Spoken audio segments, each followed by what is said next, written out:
In the radiant court of Rome, Agrippina moved with the grace of a panther, her intense green gaze scanning every corner of the hall.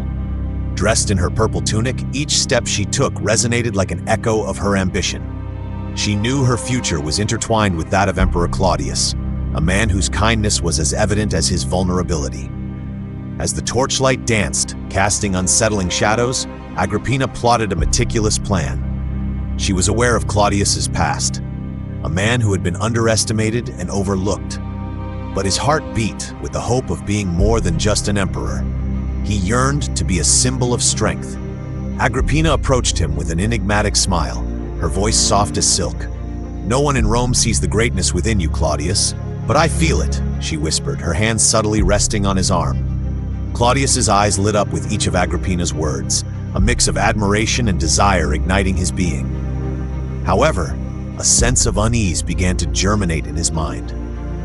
Was her interest genuine, or merely a power play? Noticing his hesitation, Agrippina decided to act. She began to win the loyalty of those surrounding the emperor, sharing laughter and confidences, feeding gossip that positioned her as the woman who could bring stability to the empire. Intrigues wove around her like a spider's web, and Agrippina did not hesitate to use every thread to her advantage. At dinners, her opinions rose strongly, and her advice was valued. While others conspired behind her back, she smiled, aware that each step brought her closer to her goal, ensuring that her son Nero would be next in line for succession. The court, with its air of glory and distrust, became her stage, and Agrippina, the cunning actress preparing for the greatest act of her life.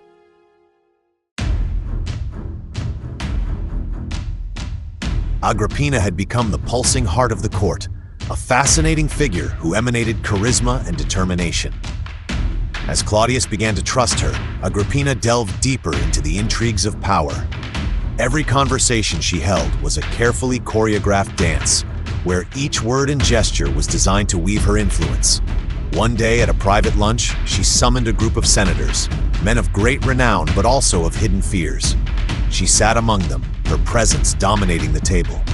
"The stability of Rome depends on bold decisions," she proclaimed, her eyes shining with an intensity that captured everyone's attention. "Nero is the future, and together we can ensure a strong empire." Agrippina's words floated in the air like a hypnotic chant.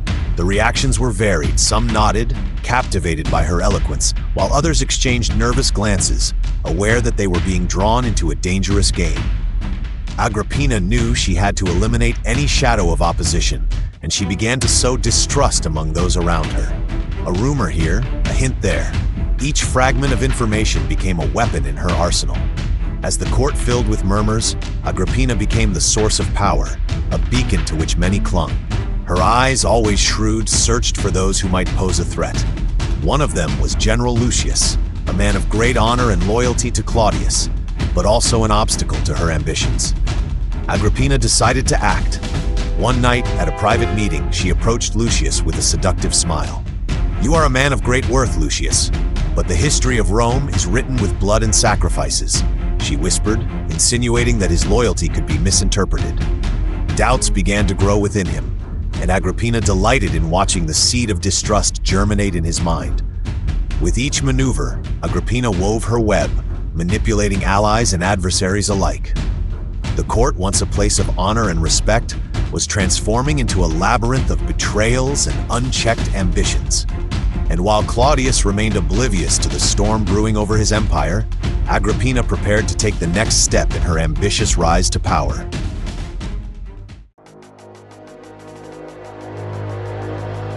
In the hallways of the court, the murmurs transformed into unsettling echoes, whispers sliding between the marble columns like shadows seeking refuge.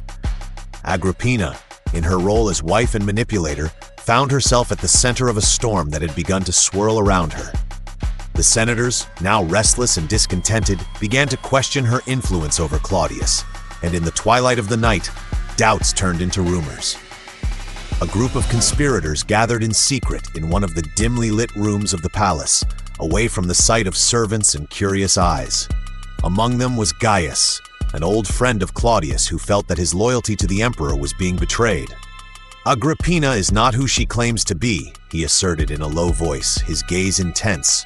Her intentions are hidden behind a facade of love and devotion, but what she seeks is the throne for her son. Gaius's words resonated in the room like a war drum. Others joined his cause, sharing stories of how Agrippina had manipulated situations to her advantage, destabilizing trust in Claudius. "Poison can be more than just a liquid," murmured Lucius, recalling the rumors circulating about the possibility that Agrippina was slowly poisoning the emperor, both physically and emotionally. As the voices rose, Agrippina, unaware of the meeting, was with Claudius in the palace garden. Her laughter echoed in the air, but inside, anxiety began to brew. Each day, the shadow of betrayal lengthened, and she had to act quickly. "Don't you feel the weight of the court on your shoulders, Claudius?" she asked sweetly, her green eyes reflecting a mix of concern and strategy. "You should surround yourself with those who truly support you." Meanwhile, the group of conspirators continued to grow, feeding distrust towards Agrippina. The nights filled with plans and strategies, and although the empress tried to divert attention to her achievements, the poison of suspicion began to seep into her surroundings. In every corner, a warning echoed. "Beware, Claudius. Betrayal lurks in the shadows, and Agrippina is not who she seems." The court, once a place of glory, was becoming a battlefield where loyalty and ambition clashed, creating fertile ground for treachery.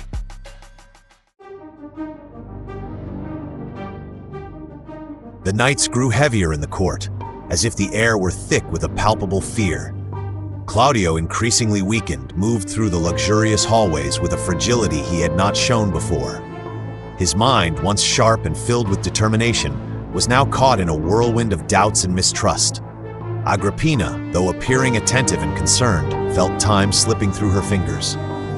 One afternoon, as the sun dipped below the horizon, painting the sky in hues of red and gold, Claudio sat on his throne, his gaze lost in the void. Agrippina approached with an air of genuine worry, but in her eyes flickered a glint of cunning. "Dear Claudio, you should rest. The court is murmuring, and your health is vital for the empire," she said, gently stroking his arm. The softness of her voice contrasted with the harshness of the words filtering among the senators. In the shadows, the conspirators continued their unsettling whispers, feeding the notion that Agrippina had devised a plan to strip Claudio of his life and throne. "Poison may be slow, but it is effective," could be heard in their conversations. Each encounter was filled with an atmosphere thick with suspicion, and the emperor became a prisoner of his own court. Claudio, feeling the weight of betrayal, began to question every move Agrippina made. Yet the love he once felt for her kept him captive. Could she have deceived me? He wondered, as his heart wrestled between love and reason. In his mind, the images of his childhood, the promises of a bright future, slowly faded, replaced by a fog of uncertainty. That night, as the emperor retired to his chamber, he felt a wave of vulnerability. Agrippina followed him, her presence enveloping. "Everything will be fine, Claudio.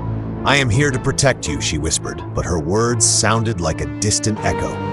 As he closed his eyes, doubt assailed him in dreams, a whisper of warning urging him to open his eyes to the truth before him. Meanwhile, the court prepared for an inevitable outcome. The tension between loyalty and betrayal grew, and Claudio's fate hung by a thread, with Agrippina as the maestro of a dark symphony. In that moment, the poison of distrust had already begun to seep into his heart, and the true challenge was about to begin.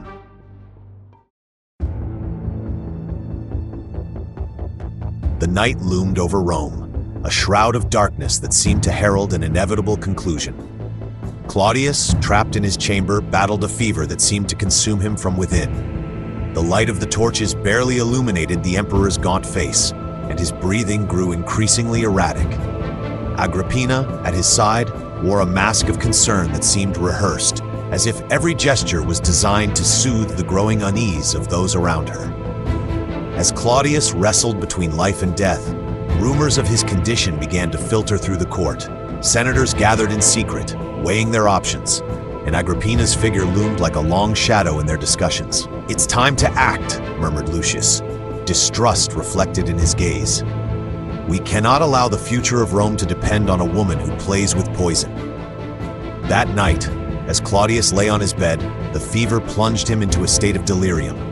In his mind, Visions of his childhood and lineage intertwined with the shadows of betrayal surrounding him. Suddenly, he saw Agrippina, not as the wife he had loved, but as a serpent slithering in the glue. "What have you done?" he babbled, his voice trembling. "What poison have you poured into my heart?" Agrippina, hearing his murmur, felt a chill run down her spine. "Nothing you do not wish for, dear Claudius," she replied with a sweetness that masked her unease. Her mind raced, weighing whether to act to deflect suspicion, or if it was time to show her true loyalty to an empire that could still be saved. It was then that a scream echoed through the palace. A servant had brought alarming news. "The emperor is in grave danger," he proclaimed, and the court erupted into chaos of murmurs and anxious movements. Agrippina rose, her face a mask of worry. "We must call the best doctors. Claudius needs help," she insisted, while a battle raged within her. With each passing minute, Claudius's fate grew more uncertain. The senators, divided between loyalty and ambition, began to take sides, and the empire teetered on the brink of civil war. Agrippina, at the center of it all, became the figure who could save or condemn Rome. As the tension reached its peak, the poison of betrayal had begun to manifest in the heart of the empire, and Agrippina's shadow rose as a symbol of what was to come. As Claudius fought for his life, the court prepared for what could be the beginning of a new chapter in the history of Rome, where power and ambition would unleash a storm that would forever change the course of the empire.